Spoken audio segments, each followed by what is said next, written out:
The hallways of Westridge High School felt like a maze to Mei Lin. Each corridor looked the same, rows of blue lockers, classroom doors with small windows, and walls covered with posters about upcoming events she couldn't fully understand. It had been exactly 2 weeks since she arrived in America, and every day still felt like her first. Mei Lin kept her eyes down as she walked, clutching her textbooks to her chest like a shield. Back home in her small village in China, she had been known for her quick smile and the way she could make friends with anyone. Here, the language barrier made her feel like she was underwater, hearing muffled sounds instead of words, catching maybe one phrase out of 10. The lunch bell rang, and students poured out of classrooms, filling the hallway with chatter and laughter. Mei Lin pressed herself against the wall, waiting for the crowd to thin out. She wasn't ready to face the cafeteria again, not after yesterday when she'd sat alone at a corner table, pretending to be deeply interested in her sandwich while fighting back tears. Instead, she wandered down a quieter hallway, one she hadn't explored before. The sounds of the cafeteria faded behind her, replaced by the soft echo of her footsteps. She passed a trophy case filled with shining awards for debate team victories and basketball championships. At the end of the hall, a door stood slightly ajar, and something about it drew her closer. Mei Lin peeked inside. The room was larger than a regular classroom, with chairs arranged in a semicircle and music stands scattered about. Sunlight streamed through tall windows, casting warm patches on the wooden floor. But what made her breath catch was the grand piano in the corner, gleaming black, its lid propped open like a giant wing. She had only seen a piano like this once before, when her village had organized a trip to a concert hall in the nearest city. She was 9 then, and the memory of that night had stayed with her for years. The elegantly dressed pianist, the way his hands had flown over the keys, creating sounds that made her heart soar and ache at the same time. That night, while other children had fallen asleep during the performance, Mei Lin had sat forward on her seat, completely entranced. The music room was empty now. Mei Lin glanced over her shoulder, then slipped inside, gently setting her books on a nearby chair. She approached the piano slowly, as if it might disappear if she moved too quickly. Her fingers hovered over the keys, not quite touching them. What would it feel like to play? Back home, she had checked out every book on music theory from their small library, studying the notes and scales until she could see them when she closed her eyes. At night, she had practiced finger positions on a paper keyboard she'd drawn herself, imagining the sounds that would come from each key. Finally, she pressed one key, a middle C, though she didn't know that's what it was called. The note rang clear and true in the empty room. She smiled, pressing another key, then another, experimenting with how they sounded together. "What do you think you're doing?" The sharp voice made Mei Lin jump back from the piano as if it had burned her. 4 students stood in the doorway, 3 girls and a boy, all wearing the navy blue polo shirts that marked them as members of the school orchestra. The tallest girl, with copper hair pulled back in a tight ponytail, stepped forward with narrowed eyes. "This isn't a toy for you to play with," she said, her voice dripping with disdain. "This Steinway costs more than your house probably does." Mei Lin's face burned. She understood enough to know she was being insulted, but couldn't find the English words to respond. "I think she's one of those new foreign exchange students," the boy said, adjusting his glasses. "They let in all sorts now." "I'm not," Mei Lin started, her accent thick. "I was just what? Probably getting your germs all over the keys that we have to use," said another girl with blonde hair twisted into an elaborate braid.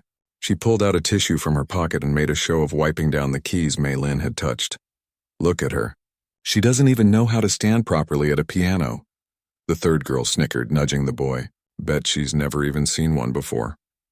Mei Lin wanted to tell them that she knew more than they thought, that she could name every note on a staff, understood time signatures and key changes, could recognize a Chopin piece just by hearing the first few measures. But the words wouldn't come, trapped by her limited English and the knot of humiliation tightening in her throat. The copper-haired girl sat down at the piano bench, straightening her back and positioning her hands with exaggerated formality. "This is how it's done," she said, launching into a simple scale with perfect technique but no feeling. The others clapped as if she'd performed a concerto. "See?" she said, looking at Mei Lin with mock sweetness. "Some of us actually know what we're doing." The boy pulled out his phone. "Say cheese," he said with a smirk, pointing the camera at Mei Lin's red face. "This is going in the group chat. Clueless girl thinks she can play with the big kids' toys." Laughter echoed in the room as Mei Lin grabbed her books and rushed out, blinking back tears. She hurried down the hallway, not caring where she was going as long as it was away from there. She ended up in a bathroom stall, sitting with her knees pulled to her chest until she was sure the tears wouldn't fall. That afternoon, in her English language class, Mei Lin couldn't focus. The teacher's voice faded into the background as her mind replayed the scene in the music room. The mockery hadn't been new. She'd faced similar treatment since arriving, but this felt different, more personal. They had laughed at the one thing that had always brought her comfort, even from thousands of miles away. When the final bell rang, she waited until most students had left before making her way to her locker. As she exchanged books for homework, she noticed a janitor unlocking doors down the hallway. He was an older man with salt and pepper hair and kind eyes that crinkled at the corners. He nodded at her as he passed, one of the few acknowledgments she'd received all day. On her way out, she paused by the music room. The door was closed now, but she could hear someone playing inside. One of those students probably practicing with confidence she couldn't imagine having. Mei Lin pressed her palm against the cool wood of the door, feeling the vibrations of the music through it. That night, in the small apartment she shared with her aunt and uncle, Mei Lin sat at the kitchen table long after dinner was cleared away. Her aunt, exhausted from her double shift at the hospital where she worked as a nurse, had already gone to bed. Her uncle was watching TV in the living room, the volume low. Mei Lin opened her notebook and began drawing piano keys on a blank page. Her finger moved across the paper silently, playing an invisible song. The humiliation of the day still stung, but something else was growing alongside it. A quiet determination that felt both new and familiar. She remembered what her grandmother had told her before she left China. When people look down on you, stand taller. Her grandmother had never left their village but had wisdom that stretched beyond its borders. What they mock in you today they may admire tomorrow, but only if you don't let their words become your truth. Mei Lin traced the outline of a grand piano at the top of her page. Then on a fresh sheet she began to write in Chinese. A plan was forming in her mind, one that would require courage, determination, and early mornings. She thought of the janitor she'd seen, wondering if he might be the key to accessing what she needed. Tomorrow would be different. Tomorrow, she would find a way to that piano before anyone else arrived. Tomorrow would be the first day of proving them wrong. Not with words she couldn't yet speak fluently, but with music that needed no translation. As she finally went to bed, Mei Lin felt something she hadn't experienced since arriving in America, a sense of purpose. The piano keys she'd touched briefly had awakened something in her that even the cruelty of strangers couldn't diminish. Their laughter might have driven her from the room today, but it wouldn't keep her away tomorrow. In the darkness of her small bedroom, with the unfamiliar sounds of American traffic outside her window, Mei Lin made a silent promise to herself. One day those same students would hear her play for real, and when that day came, no one would be laughing. The school grounds were still shrouded in early morning darkness when Mei Lin arrived the next day. She had set her alarm for 4:30 a.m., slipping out of the apartment while her aunt and uncle were still deep in sleep. The city bus had been nearly empty, just her and a few tired-looking workers heading to early shifts. Now standing before the imposing brick building of Westridge High, she felt both nervous and determined. The side entrance near the gymnasium was where she'd seen the janitor enter yesterday afternoon. She waited in the shadows of a nearby tree, hugging herself against the morning chill. At exactly 5:01 a.m., a car pulled into the staff parking lot, an old blue sedan with a dented fender. The janitor emerged carrying a thermos in one hand and jingling a large ring of keys in the other. Mei Lin counted to 10, took a deep breath, and stepped out from her hiding place. The janitor looked up, startled to see a student so early. "School doesn't open for 3 more hours," he said, his voice gruff but not unkind. Up close, she could see the name embroidered on his uniform. "Rodriguez." "I know," Mei Lin replied, the words she had practiced all night coming out carefully. "I need piano, please, before school." Mr. Rodriguez studied her face, taking in her hopeful expression and the nervous way she twisted the strap of her backpack. "You're that new girl from China, right?"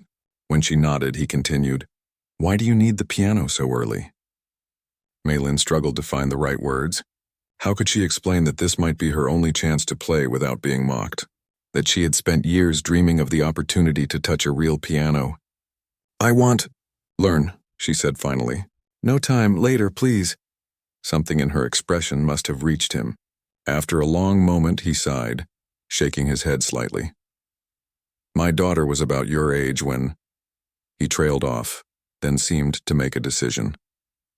30 minutes. That's it. And you tell no one, understand? I could get in trouble. Maylin's face lit up. Thank you. Thank you, she said, bowing slightly out of habit. Mr. Rodriguez led her through dim hallways, their footsteps echoing in the empty building. He unlocked the music room and flipped on just one set of lights. 30 minutes, he repeated, tapping his watch. I'll be cleaning the science wing. Don't touch anything except the piano. After he left, Maylin stood alone in the music room, hardly believing her luck. The grand piano waited in the corner, just as magnificent as yesterday. This time, there was no one to stop her, no one to laugh or take photos. Just her and the instrument she had studied from afar for so long. She approached it reverently, running her fingers lightly over the smooth wood before sitting on the bench. Her posture automatically straightened, hands positioned exactly as she had practiced countless times on her paper keyboard. She started with a simple C major scale, amazed at the clear, resonant sound of each note. The feel of the keys under her fingers was different from what she had imagined. There was resistance, weight to them. Each note required just the right pressure. Too soft and it wouldn't sound. Too hard and the note came out harsh. She experimented, adjusting her touch until she found the right balance. After going through all the major scales she had memorized, Maylin tried playing a simple melody, a Chinese folk song her grandmother used to sing. Her left hand stumbled at first, unused to providing accompaniment, but she kept trying until the familiar tune began to take shape. When Mr. Rodriguez returned exactly 30 minutes later, he found her so absorbed in the music that she didn't hear him enter. He watched silently from the doorway, surprised by what he was hearing. It wasn't polished playing by any means, but there was something in the way this girl approached the piano. A natural understanding that most of his former students had taken years to develop. He cleared his throat, and Maylin jumped, hands flying off the keys. Sorry, time over, she said, hastily standing up. You've never played before? He asked, his earlier gruffness softened by curiosity. She shook her head. Only paper. When he looked confused, she mimed drawing a keyboard and pressing the keys. Books teach me notes. In China. Mr. Rodriguez nodded slowly, understanding dawning on his face. He had seen this kind of hunger for music before, had felt it himself as a young man in Puerto Rico before life had taken him in a different direction. Come tomorrow, he said finally. Same time, 45 minutes. Over the next weeks, their arrangement continued. Maylin would arrive before dawn, and Mr. Rodriguez would unlock the music room for her. Some days he would leave her alone to practice, but increasingly, he found reasons to linger nearby, mopping the same spot of floor or adjusting music stands that didn't need adjusting. One morning, about 2 weeks into their routine, he brought her a worn music book. My daughter's, he explained, placing it on the piano. She played before. The book contained simple classical pieces, Beethoven's Für Elise, Mozart's Turkish March, and other beginner compositions. Maylin looked at him with questioning eyes. You know notes, right? Try these, he said, pointing to the easiest piece. Then he left the room as if embarrassed by his own kindness. Maylin opened the book carefully, aware she was holding something precious. The pages were worn at the edges with pencil markings here and there, reminders about finger positions or dynamics. She wondered about Mr. Rodriguez's daughter but didn't dare ask. The sheet music was both familiar and new. She had studied musical notation in her borrowed books, but seeing it in front of her while sitting at an actual piano made everything click into place. She began to work through the first piece, stopping and repeating difficult passages, just as she imagined real piano students did. By the third week, Maylin could play several of the simpler pieces from beginning to end. Her progress was remarkable, something Mr. Rodriguez noted with increasing interest. One morning, as she finished playing a Clementi sonatina with only a few mistakes, he spoke from his spot by the door where he had been listening. You have a gift, he said simply. Natural talent, Maylin blushed at the rare compliment. Thank you for letting me play. For book. She gestured at the music, which she now kept carefully in her backpack between practices. Mr. Rodriguez hesitated, then walked over to the piano. Your left hand, he demonstrated, placing his own weathered hand on the lower keys. More like this. He played a passage, showing how the left hand should support the right rather than competing with it. Maylene watched intently, then tried to copy what he had shown her. It sounded better immediately, more balanced, more musical. You play too? She asked, surprised. A shadow passed over his face. Long time ago. In another life. From that day on, Mr. Rodriguez began leaving new pieces of music for her, always more challenging than the last. Sometimes he would offer brief suggestions about technique or interpretation. Maylene soaked up every word, every demonstration, practicing with a fervor that amazed even herself. Meanwhile, during regular school hours, Maylene continued to navigate the challenges of being the new foreign student. In her classes, she still struggled with the language, though her comprehension was slowly improving. In the hallways, she still kept to herself, especially avoiding the music wing during lunch period. The memory of those students mocking her remained fresh. The copper-haired girl, whose name she now knew was Abigail, had a locker just 2 rows from Maylene's. Whenever they crossed paths, Abigail would smirk or whisper something to her friends that made them laugh. Maylene pretended not to notice, but each encounter strengthened her resolve to continue her morning practices. One day, as April turned to May and the early mornings grew brighter, Mr. Rodriguez arrived at the music room carrying a CD player. Listen, he said, pressing play. The room filled with the sound of a piano. Not just any piece, but a powerful emotional composition that made Maylene's heart race. Rachmaninoff, Piano Concerto No. 2. Maylene closed her eyes, letting the music wash over her. It was like nothing she had heard before, complex, passionate, with moments of incredible tenderness followed by thundering chords that seemed to shake the very air. Too hard, she said when the first movement ended, looking at the piano with new respect.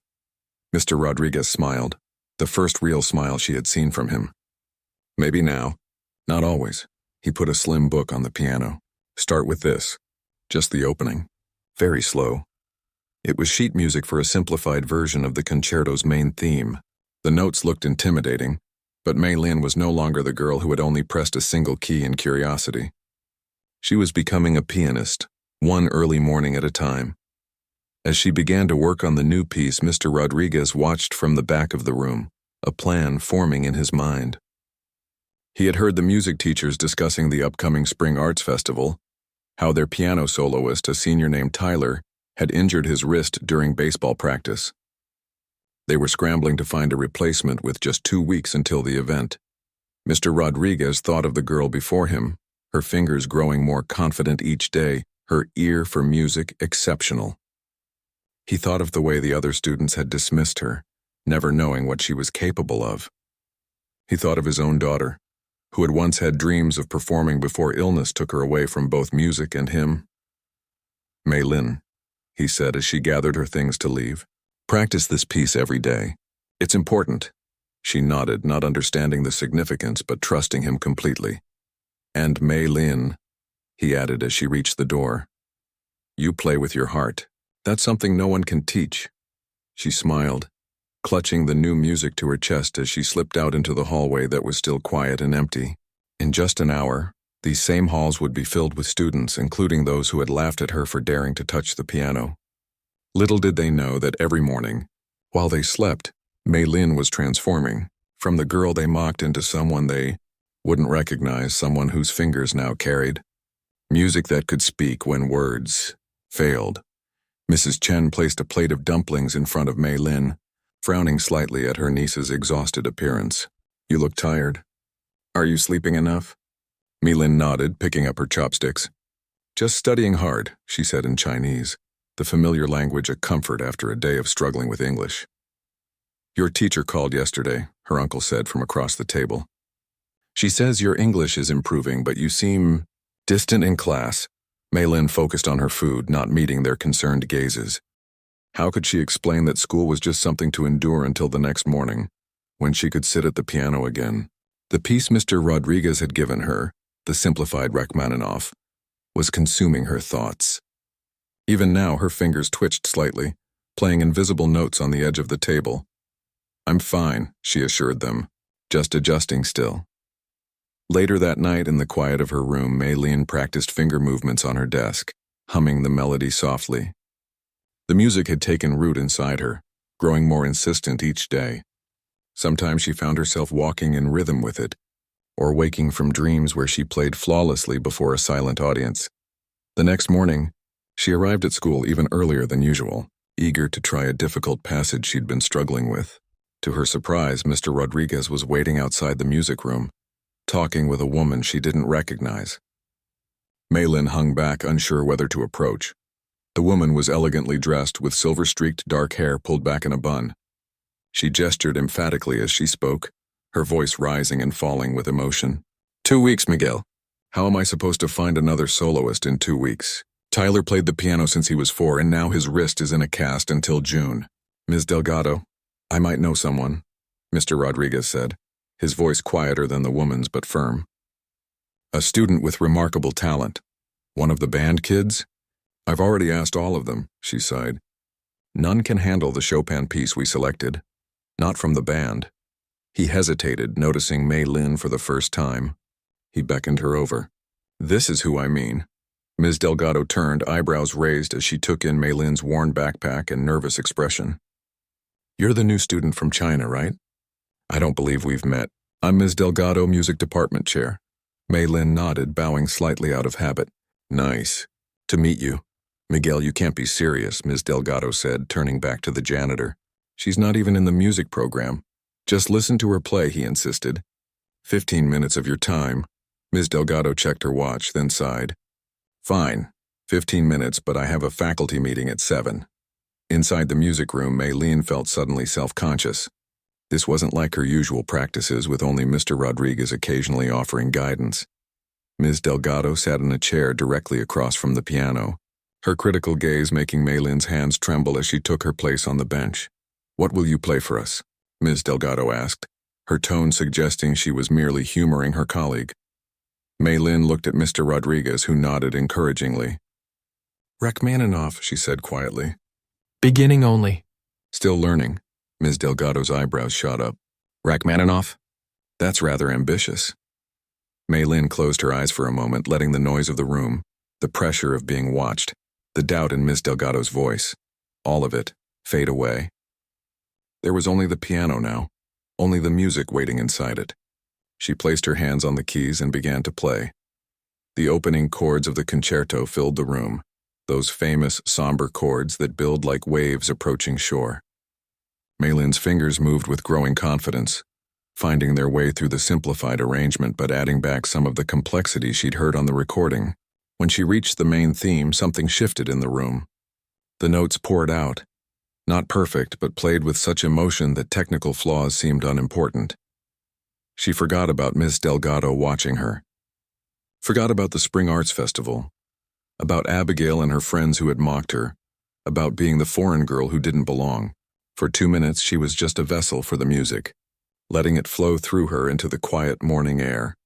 When she finished the section, she knew. Maylin sat still for a moment, then looked up. Ms. Delgado was staring at her, lips slightly parted in surprise. Mr. Rodriguez stood by the door, a small, satisfied smile on his face. How long have you been playing? Ms. Delgado asked finally. Maylin glanced at Mr. Rodriguez.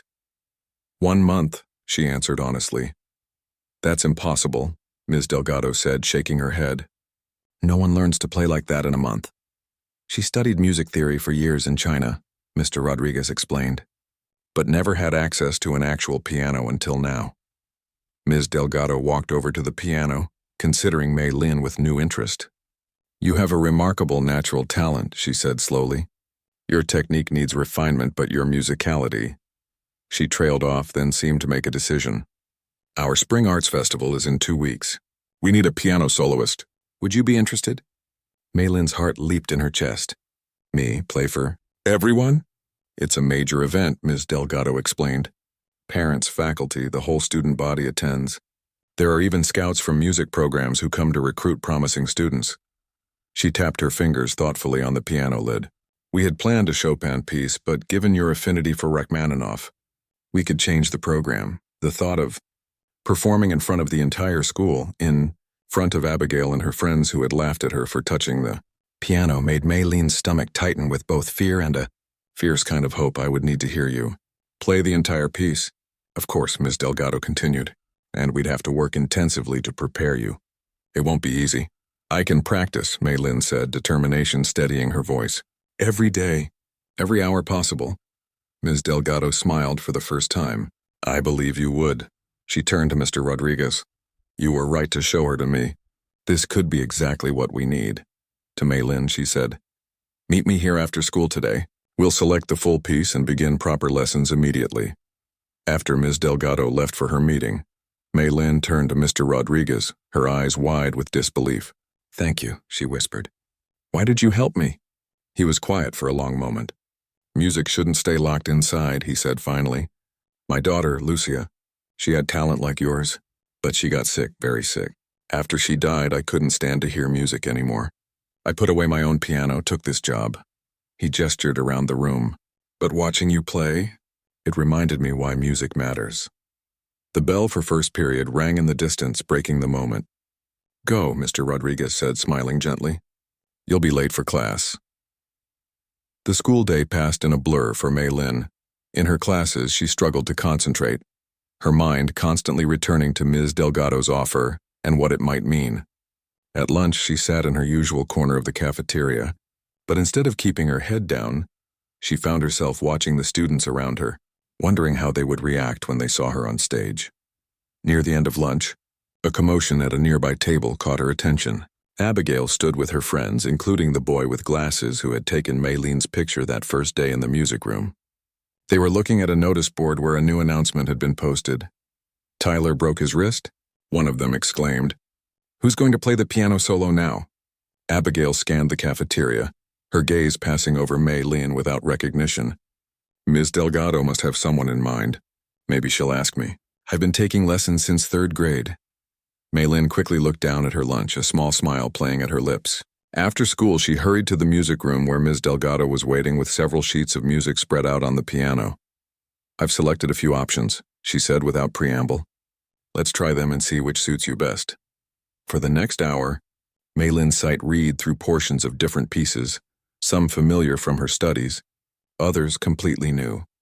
Ms. Delgado watched with growing appreciation, occasionally stopping her to demonstrate a technique or suggest a different approach to a difficult passage. Finally, they settled on a shortened version of Rachmaninoff's Piano Concerto No. 2, the first movement only, adapted for solo piano without orchestra. It was challenging but played to Maylene's emotional connection with the piece.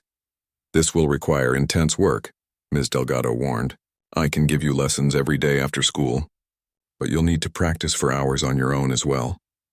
I will, Maylin promised, already envisioning early mornings and late evenings at the piano. The next 2 weeks unfolded in a whirlwind of music and exhaustion. Ms. Delgado proved to be a demanding teacher, pushing Maylin to refine her technique while preserving the emotional quality that made her playing special. Mr. Rodriguez continued to open the music room for her each morning, now sitting quietly in the back to listen as she practiced the festival piece over and over. Word began to spread through the school that Ms. Delgado had found a replacement soloist, though few knew who it was. Maylin overheard snippets of conversation in the hallways, speculation about which of the known music students had been selected. One afternoon, as Maylin was practicing a particularly difficult passage, the door to the music room opened unexpectedly. She looked up to see Abigail standing in the doorway staring at her with shocked disbelief. What are you doing here? Abigail demanded. This room is for music students only. Before Maylin could respond, Ms. Delgado emerged from her office at the back of the room. Abigail, did you need something? I just wanted to ask about the spring festival, Abigail said, her eyes still fixed on Maylin. I heard Tyler can't perform, and I thought maybe you needed... We've already filled the piano soloist position, Ms. Delgado interrupted smoothly, placing a hand on Maylin's shoulder. Maylin will be performing Rachmaninoff. Abigail's face cycled through shock, disbelief, and finally indignation. Her? But she doesn't even... She stopped herself, apparently remembering that Ms. Delgado wasn't aware of their previous encounter in the music room. Doesn't even what? Ms. Delgado prompted, eyebrow raised. Nothing, Abigail muttered. I just didn't know she played, that's all. After Abigail left, Ms. Delgado turned to Maylin. Is there something I should know? Maylin shook her head, not wanting to complicate matters with the story of being mocked. Just surprised, she said simply, turning back to the piano. That evening, as she practiced the opening section of the concerto for what felt like the 100th time, Maylin's phone buzzed with a message. It was a link to a social media post. With growing dread, she opened it to find a school-wide chat where Abigail had posted, "Breaking news. Apparently our spring festival piano soloist will be the girl who couldn't even play Mary Had a Little Lamb a month ago. Get ready for the disaster of the century." Below were dozens of comments, most expressing disbelief or amusement at the thought of the quiet Chinese girl performing such a challenging piece. Some were crueler, suggesting it must be some kind of joke or charity case. Maylin's hands trembled as she set down her phone. For a moment, doubt crept in, whispering that maybe they were right.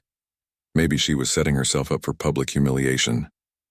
But then she remembered the look on Ms. Delgado's face when she first heard her play, the quiet pride in Mr. Rodriguez's eyes each time she mastered a difficult passage, and her grandmother's words, "What they mock in you today, they may admire tomorrow." With renewed determination, she placed her hands back on the keys. The Spring Arts Festival was just 3 days away.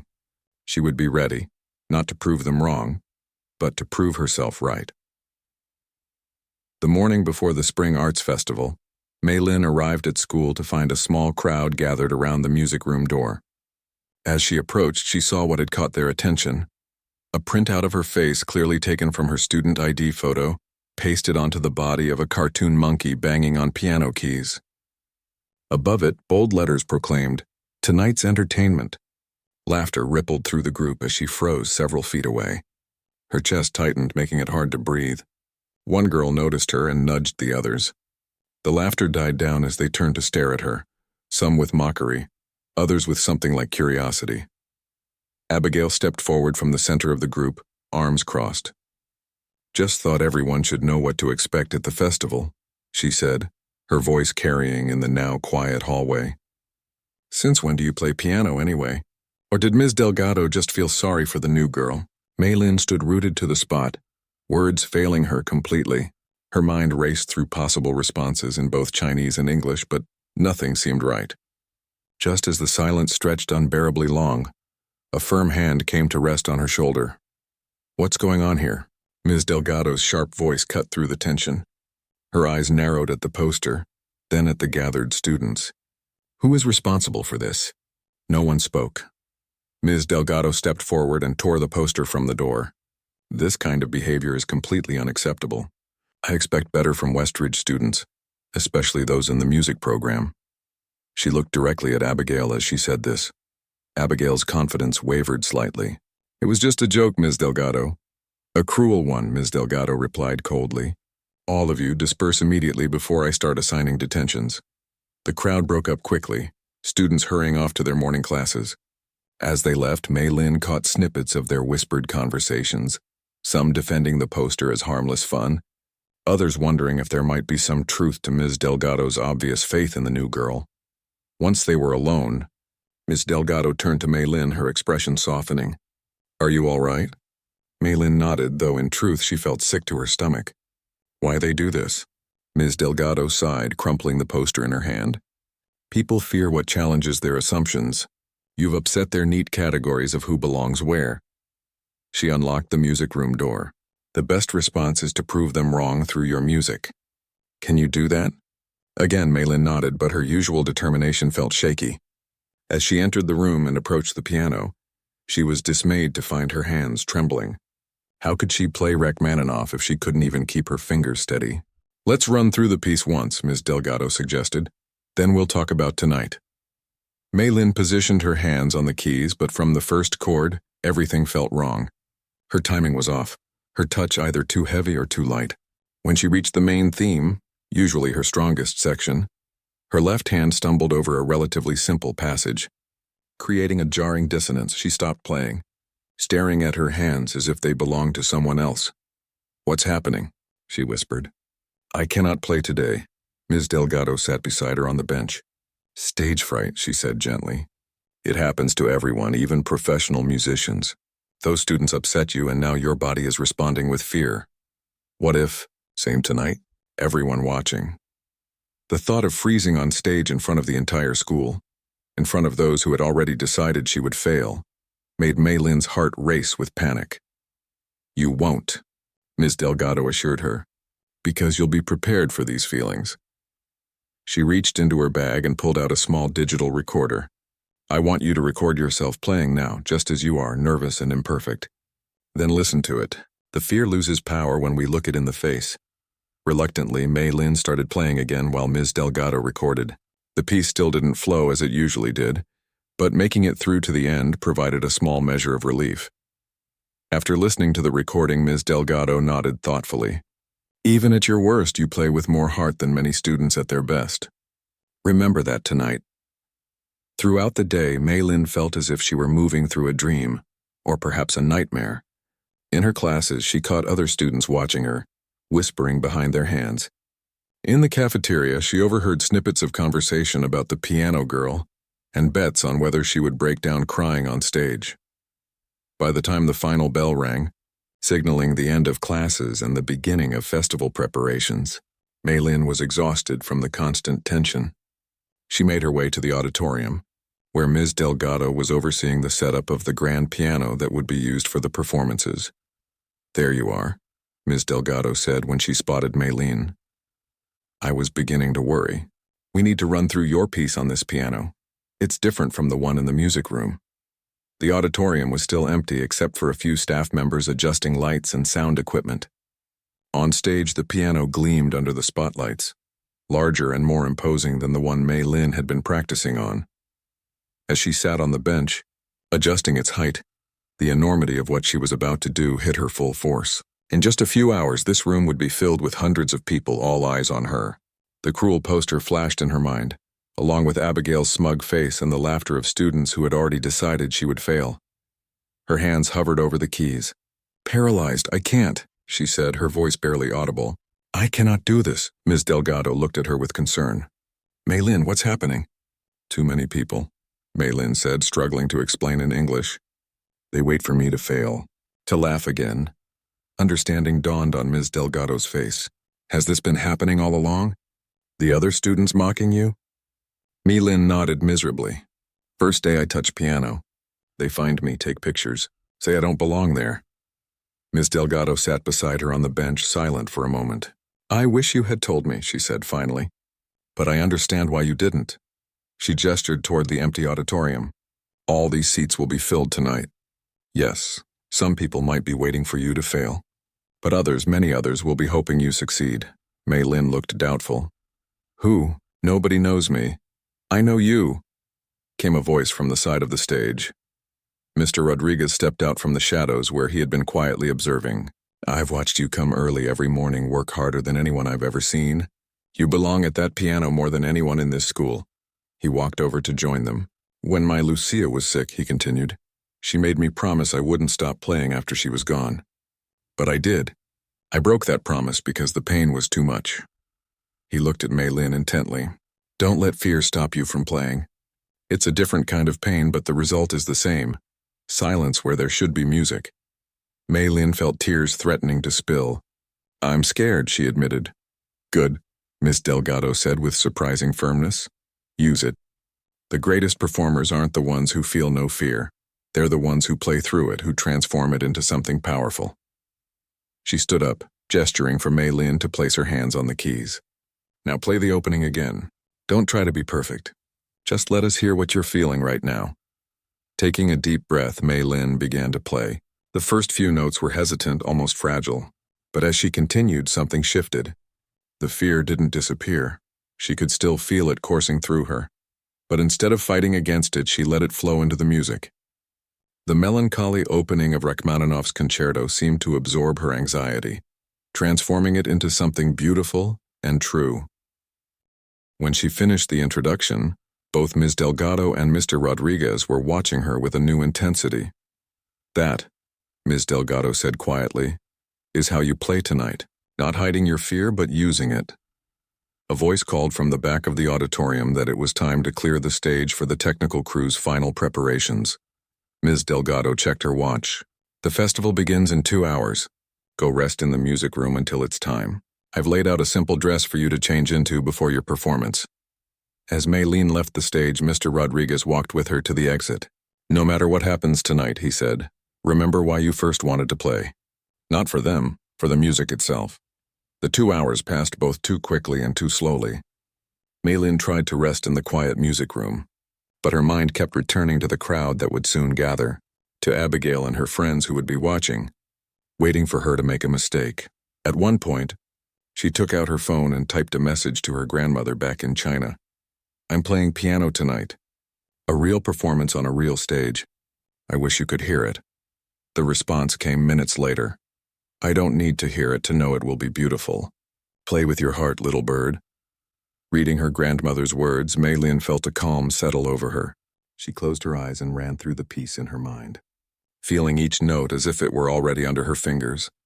A soft knock on the door roused her from this meditation. Miss Delgado entered, now dressed elegantly in a black dress instead of her usual casual attire. "It's time to get ready," she said. "The audience is beginning to arrive." The dress Ms. Delgado had provided was simple but lovely, deep blue with small silver accents that caught the light. It had belonged to a former student and was slightly too big, but with a few safety pins, they managed to make it presentable. "One final touch," Ms. Delgado said, pulling out a small hairpin with a delicate silver star. She fastened it in Maylene's hair, then stood back to assess the effect. "Perfect. You look like a true pianist now." From the auditorium, they could hear the growing murmur of the audience taking their seats. Ms. Delgado's phone buzzed with a text. "They're almost ready for us. The principal will make opening remarks, then the choir will perform 2 songs, and then it's your turn." Maylene nodded, her mouth too dry to speak. Through the music room window, she could see families streaming into the school, dressed in their best clothes for the occasion. Somewhere among them would be her aunt and uncle, who knew she was performing but had no idea what to expect. "One last thing," Ms. Delgado said, reaching into her bag. "I found this while looking for the hairpin." She handed Maylene a small worn photograph. In it, a young girl sat at a piano, her face bright with joy as her fingers pressed the keys. Behind her stood a younger Mr. Rodriguez, looking at his daughter with unmistakable pride. "He asked me to give this to you," Ms. Delgado explained, "for courage."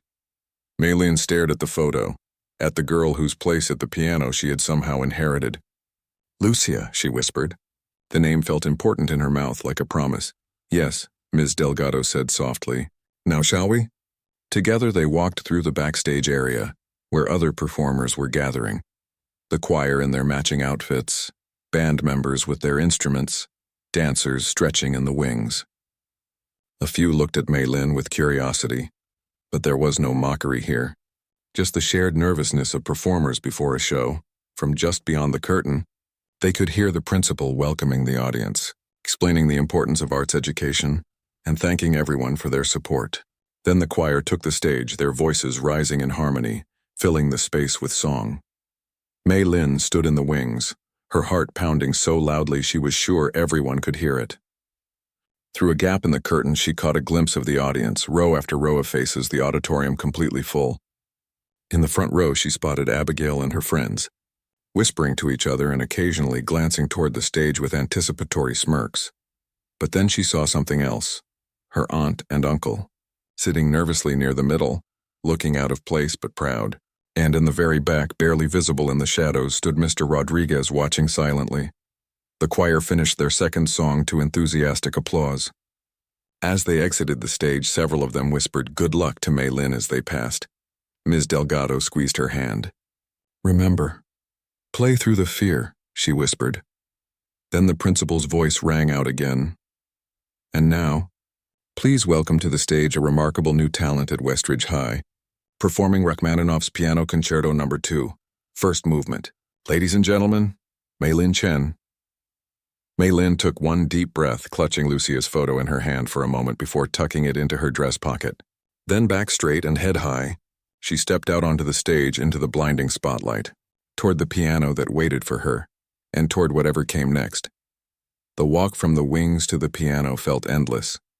Under the harsh spotlights, Maylene could feel hundreds of eyes tracking her movement across the stage. The soft blue dress Ms. Delgado had given her suddenly felt too big, too noticeable. Her legs moved as if through water, each step requiring conscious effort. When she finally reached the piano, she turned to face the audience. The sea of faces blurred together in the dim light beyond the stage, but she could make out the front row clearly. Abigail sat there with 3 friends, their expressions a mixture of amusement and anticipation, not for music but for failure. Beside them, the music students watched with skeptical curiosity. Further back, she glimpsed her aunt and uncle, looking nervous but proud. Maylin bowed slightly as Ms. Delgado had instructed her to do. A polite smattering of applause followed, quickly fading into expectant silence. The weight of that silence pressed against her chest, making it hard to breathe. She sat at the piano bench, adjusting its height with hands that wouldn't stop trembling. The keys before her, usually so inviting, now seemed to stretch endlessly, a white and black landscape where she might easily get lost. For one terrible moment, she couldn't remember how the piece began. Her mind went completely blank, emptied by fear. She stared at the keys, frozen. From the front row, she heard a barely audible snicker. Someone was already enjoying her paralysis. Then, almost instinctively, her right hand slipped into her dress pocket, where she had tucked the photo of Lucia. Her fingers brushed against the worn paper, and suddenly she remembered Mr. Rodriguez's words. Play not for them, for the music itself. Maylin closed her eyes. In the darkness behind her eyelids, she was no longer on stage but back in the empty music room at dawn, with only the notes to keep her company. She took a deep breath, placed her hands on the keys, and began. The opening chords of Rachmaninoff's concerto resonated through the auditorium, those somber, searching notes that had first captured her imagination. She played them softly, tentatively, letting them ask their question to the silent hall. When she moved into the main theme, her left hand steady now beneath the melody, she dared to open her eyes. The audience had disappeared. Not literally, of course, they were still there, hundreds of them, but in her mind they had receded, becoming unimportant. There was only the music now, flowing from the piano like a river that had finally found its path to the sea. As she played, something strange began to happen. The piece, which she had practiced for hours, which she knew note by note, suddenly felt new. Her fingers found subtleties she hadn't planned, moments of hesitation or urgency that the music seemed to demand in the moment. She wasn't just playing the notes on the page anymore. She was playing what she felt, what she had lived. In the flowing melody, she heard her grandmother's voice telling stories on summer nights. In the thundering chords of the development section, she felt the bewilderment and pain of being mocked in a strange country. And in the quiet passages between, she discovered a new voice, her own. The audience sensed the change. The restless shifting of bodies stilled. The occasional cough or whispered comment ceased. Even the air in the auditorium seemed to hold its breath, waiting to hear what would come next. In the front row, Abigail sat motionless, the smirk frozen on her face, slowly transforming into something else. Surprise, then confusion, and finally, a grudging wonder. Halfway through the piece came a section Maylin had struggled with in practice, a complex interweaving of themes where her left and right hands needed to tell different but complementary stories. She had never played it perfectly, not once. Ms. Delgado had assured her that even professional pianists found it challenging. As she approached this passage, a flicker of fear returned. But instead of fighting it, she remembered Ms. Delgado's advice: use it. She let the fear flow into her fingers, giving the music an edge of urgency, of risk. And somehow tonight, her hands found their way through the labyrinth of notes without a single wrong turn. A collective release of breath rippled through the audience when she emerged from the difficult section. She hadn't just survived it. She had transformed it into the emotional heart of her performance. As she moved toward the finale, Maylin felt something rising within her. Not just the crescendo of the music, but a tide of emotion too complex to name. Joy, certainly, but also grief for all she had left behind in China, gratitude for Mr. Rodriguez and Ms. Delgado, and a fierce, unexpected pride in herself.